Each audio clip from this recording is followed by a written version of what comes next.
اعوذ باللہ من الشیطان الرجیم بسم اللہ الرحمن الرحیم اللہم وفقنا لما تحب و ترضى واجعل عاقبت امورنا خیرا ولا تکلنا الی انفسنا طرفۃ عین ابدا رب ادخلنی مدخل صدق و اخرجنی مخرج صدق واجعل لی من لدنک سلطانا نصیرا۔ مارکہ حق و باطل جو اس وقت حالت وقوع میں ہے اور حالت جریان میں ہے، ایران و امریکہ کے درمیان جنگ ہے جس کے ہر روز اخبار اور اس کے متعلق تبصرے دنیا کو سننے کو مل رہے ہیں، اور ہر روز اس کے اندر نئے واقعات پیش آ رہے ہیں۔ ہر چند اس جنگ کے بہت سارے پہلو بہت واضح اور نمایاں ہیں، لیکن پھر بھی چونکہ عوام الناس و عامت الناس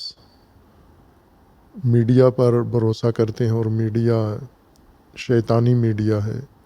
خناس میڈیا ہے، اور مکمل طور پر شیاطین کے اختیار میں ہے۔ جو نہیں ہیں ان کے اختیار میں وہ بھی متاثر ہے اور تقلید کرتا ہے شیطانی میڈیا کی، لہٰذا حقائق لوگوں تک نہیں پہنچتے۔ اور دوسرا یہ کہ اس جنگ کے بارے میں جو عام لوگ ہیں دنیا بھر کے، خصوصاً مسلمین، ان کا کیا کردار بنتا ہے؟ کیا فقط خبریں سننا، واقعات سننا اور اس پہ افسوس کرنا یا اس پہ تبصرے کرنا اور سننا ہے، یا اس سے بڑھ کر ہمارا کردار بنتا ہے؟ یہ بات ہم قرآن کریم سے پوچھتے ہیں، چونکہ ہم اس ماجرا کا قرآنی جائزہ لیتے ہیں اور قرآن کریم کے تناظر میں نگاہ کرتے ہیں کہ قرآن کریم کی روشنی میں اور قرآنی اصولوں کے مطابق یہ جنگ کیوں شروع ہوئی ہے، اور اس کے فریقین کون ہیں، اور اس میں کیا ہو رہا ہے۔ قرآن کریم نے واضح اصول ذکر فرمائے ہیں، اور انہی اصول کی بنیاد پر ایران کے اندر نظام اسلامی قائم ہوا ہے، انقلاب اسلامی برپا ہوا ہے، نظام امامت قائم ہوا ہے، اور اس کے مقابلے میں طاغوتیت اور استکباریت سامنے آئی ہے اس نظام کے مقابلے کے لیے اور اس کو ختم کرنے کے لیے۔ جس طرح عہد رسول اللہ صلی اللہ علیہ وآلہ وسلم میں رسول اللہ صلی اللہ علیہ وآلہ وسلم نے مکہ میں بعثت کے بعد اپنے انقلابی عمل کا آغاز کیا، تحریک کا آغاز کیا، تو وہیں سے قریش، مشرکین اور مختلف قبائل شدید ترین دشمنی لے کر رسول اللہ کے مقابلے میں آئے۔ رسول اللہ صلی اللہ علیہ وآلہ وسلم کا انقلاب روکنے کے لیے اور آپ کی تحریک کو ختم کرنے کے لیے ہر ممکنہ کوشش کی انہوں نے، لیکن وحی کے ذریعے اللہ تبارک و تعالیٰ نے رسول اللہ کی رہنمائی فرمائی اس دشمنوں کے مقابلے کے لیے بھی، اور مختلف مواقع پر مختلف اقدامات کے ذریعے رسول اللہ کو بھی اور رسول اللہ کے انقلاب کو بھی اللہ نے دشمنوں کے شر سے اور حملوں سے محفوظ رکھا۔ آج بھی وہی صورتحال ہے، اور رسول اللہ صلی اللہ علیہ وآلہ وسلم نے جب ہجرت کی مکہ سے اور مدینہ میں آ کر نظام نبوی، نظام الہی قائم کیا، انقلاب نبوی کامیاب ہوا اور نظام نبوی قائم ہوا، تو اس کے بعد اس نظام کو منہدم کرنے کے لیے مشرکین نے منافقین کے ساتھ مل کر پوری طاقت اپنی صرف کی، اور پے در پے جنگیں مدینہ کے نظام کے خلاف، رسول اللہ صلی اللہ علیہ وآلہ وسلم کے قائم کردہ نظام کے خلاف، انہوں نے امامت رسول اللہ کو ختم کرنے کے لیے اور نظام الہی کو ختم کرنے کے لیے پوری توانائی اپنی صرف کی۔ اور اس موقع پر بھی اللہ تبارک و تعالیٰ نے رسول اللہ اور مومنین کی مدد کی، اور ان تمام جنگوں میں مشرکین کو اور قریش کو اور جتنے بھی دشمنان تھے ان سب کو اللہ نے ناکام بنایا، اور آخر کار یہی مشرکین فتح مکہ کے موقع پر تسلیم ہوئے، اور تسلیم ہو کر البتہ انہوں نے چال بدلی اور نقصان پہنچانے سے دستبردار نہیں ہوئے، اور پھر آل رسول سے نقصان بدلہ لینے کے لیے انہوں نے اپنا دوسرا پلان بنایا، اور وہ کربلا تک ماجرا پہنچا اور آج تک جاری ہے۔ قرآن کے تناظر میں، قرآن کریم کی اس تاریخ کے تناظر میں اگر ہم دیکھیں تو وہی جنگیں جو رسول اللہ صلی اللہ علیہ وآلہ وسلم کے خلاف کاروائیاں مکہ سے شروع ہوئیں اور ناکام ہوئیں، اور اس کے بعد مدینہ میں شروع ہوئیں اور ناکام ہوئیں، وہی کاروائیاں آج نظام اسلامی کے خلاف اور انقلاب اسلامی کے خلاف جاری ہیں منافقین کی مدد سے۔ منافق وہ مسلمان حکمران اور مسلمان ممالک ہیں جو دشمن کا ساتھ دیتے ہیں، آج کے ظالم و مستکبر طاقتوں کا اور شیطانی طاقتوں کا ساتھ دیتے ہیں۔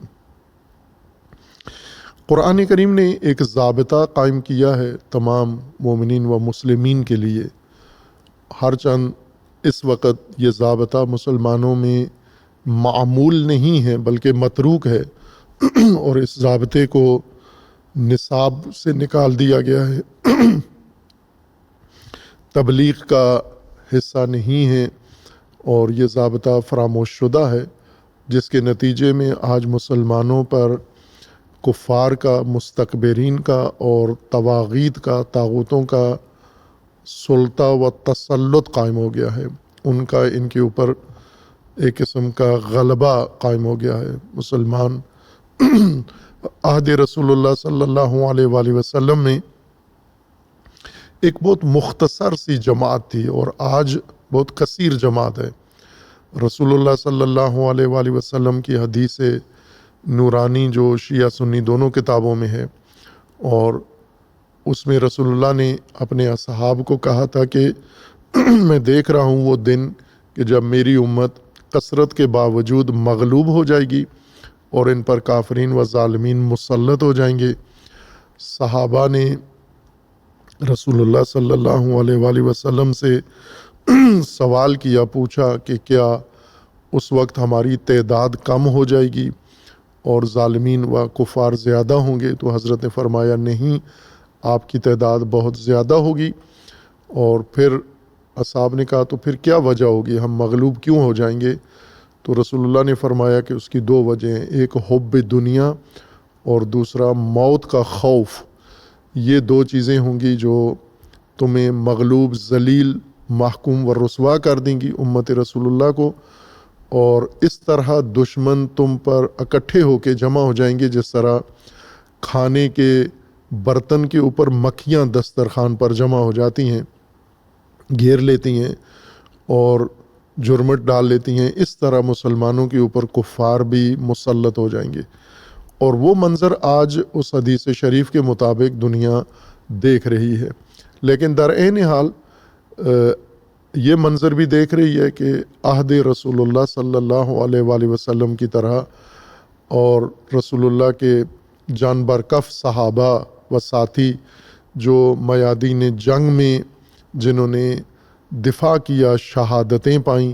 اور اسلامی نظام کو بچایا، اللہ نے مدد کی اور انہوں نے جان فشانی کی اور شہادتیں پا کر انہوں نے بچایا۔ آج بھی وہ منظر بھی دیکھنے کو مل رہا ہے۔ یعنی دو تصویریں ہیں قرآن کے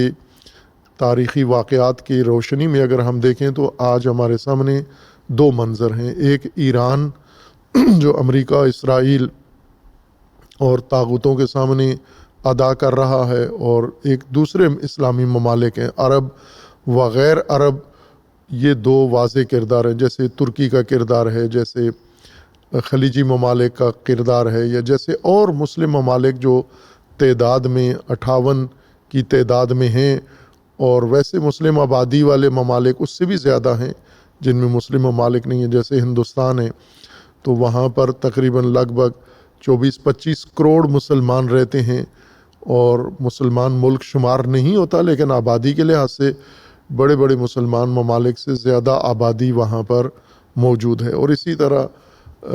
مختلف ممالک کے پوری دنیا میں مسلمان آبادی پھیلی ہوئی ہے، لیکن ان کی حالت کیا ہے؟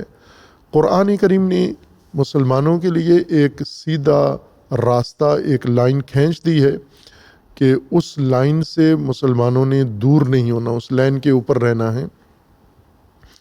اور وہ خط جو قرآن کریم نے کھینچ دیا اور مسلمانوں کو اس کی پیروی کرنی ہے، اس لکیر کی، وہ سورہ مبارکہ نساء میں ہے، اور سورہ مبارکہ نساء کی آیا 141 میں قرآن کریم نے ضابطہ بیان کر دیا ہے۔ اس ضابطے کے اوپر دیکھنا ہے کہ آج کون ہے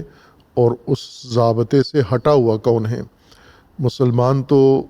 2 ارب آبادی لگ بھگ تقریباً بتائی جاتی ہے، شاید اس سے زیادہ ہوں گے، لیکن اس 2 ارب آبادی کا کردار کیا ہے آج قرآنی روشنی میں اور قرآنی اس تناظر میں نگاہ کرنا ہے ہمیں۔ سورہ مبارکہ نساء میں آیا 141 میں اللہ تبارک و تعالیٰ کا فرمانا ہے، یہ آیا 141 پچھلی آیت کا تسلسل ہے۔ پچھلی آیت میں آیا 140 میں اللہ تبارک و تعالیٰ نے فرمایا ہے کہ بلکہ آیا 139 میں ہے، الذین یتخذون الکافرین اولیاء من دون المؤمنین ایبتغون عندهم العزہ فإن العزۃ للہ جمیعا۔ منافقین کا ذکر ہے، اور اس منافقین میں یہ کہا جا رہا ہے کہ یہ بظاہر مسلمان تھے لیکن در پردہ کافر تھے، اور کفار کی طرف ان کا جھکاؤ زیادہ تھا۔ یہ قرآن کی آیت سورہ نساء کی آج کے معاملات کو سمجھنے کے لیے بہت بنیادی آیت ہے کہ منافق لوگ، منافق طبقہ ہے کون ہے؟ منافق طبقہ وہ ہے جو عزت اور اپنی سلامتی، اپنے اقتدار کی بقا اور اپنی حکومتوں اور اپنے ممالک کے تحفظ کے لیے کفار کی طرف رجحان رکھتے ہیں، ظالمین کی طرف و طواغیت کی طرف رجحان رکھتے ہیں۔ انہیں قرآن کریم منافق شمار کر رہا ہے۔ آیا 138 میں ہے کہ بشر المنافقین بان لہم عذابا علیما، منافقوں کو یہ بشارت دے دو، یہ خبر دے دو کہ ان کے لیے بہت دردناک عذاب اللہ تبارک و تعالیٰ نے آمادہ کیا ہے۔ منافق کون ہیں؟ منافق وہ ہیں الذین یتخذون الکافرین اولیاء من دون المؤمنین، جو مومنوں کو چھوڑ کر، مسلمانوں کو چھوڑ کر کفار کو اولیاء بناتے ہیں، کفار کو اپنا ساتھی بناتے ہیں، کفار کو اپنا سرپرست بناتے ہیں، کفار سے مدد لیتے ہیں، اور رجحان ان کا اور تعلقات ان کے کفار کے ساتھ ہیں، ترجیح دیتے ہیں، مومنین پر کفار کو ترجیح دیتے ہیں۔ ایبتغون عندہم العزہ، یہ کیوں مومنین کو چھوڑ کر کفار کے ساتھ تعلقات قائم رکھتے ہیں؟ چونکہ انہیں یہ گمان ہے کہ اگر ہم مومنین کے ساتھ ملیں گے تو ہمیں عزت نہیں ملے گی دنیا میں، ہم مضبوط نہیں ہوں گے، مستحکم نہیں ہوں گے، اور اقتدار و حکومتیں ہماری مضبوط نہیں ہوں گی، ہمیں ترقی نہیں ملے گی، ہماری معیشت بہتر نہیں ہوگی۔ یہ عزت چاہتے ہیں کفار کے ذریعے، ظالمین کے ذریعے، مستکبرین کے ذریعے، طواغیت کے ذریعے عزت کی جستجو میں ہیں، عزت کے خواہاں ہیں۔ اللہ تبارک و تعالیٰ کا فرمانا ہے کہ یہی ان کی منافقت کی بڑی وجہ یہ ہے، چونکہ انہیں اللہ کا قانون اور ضابطہ معلوم نہیں ہے۔ فَإِنَّ الْعِزَّةَ لِلَّهِ جَمِيعًا، عزت تو ساری اللہ کے لیے ہے، عزت تقسیم نہیں کی اللہ نے، اللہ اور غیر اللہ کے درمیان میں ساری عزت اللہ کے نزدیک ہے اور اللہ کے پاس ہے اور اللہ کے لیے ہے، اور اللہ نے جسے دینی ہے عزت، اسے عزت ملنی ہے، اور وہ عزت اللہ تبارک و تعالیٰ نے ذکر کر دی ہے کہ عزت اللہ کے لیے ہے، عزت رسول کے لیے ہے، اور عزت مومنین کے لیے ہے۔ لہٰذا عزت کو مومنین کے علاوہ، رسول اللہ کے علاوہ اور اللہ کے دین اور قرآن سے علاوہ جو جستجو کرتا ہے عزت، کفار، طواغیت اور مستکبرین کے ہاں یہ منافق ہے قرآن کی اصطلاح میں۔ وَقَدْ نَزَّلَ عَلَيْكُمْ فِي الْكِتَابِ أَنْ إِذَا سَمِعْتُمْ آيَاتِ اللَّهِ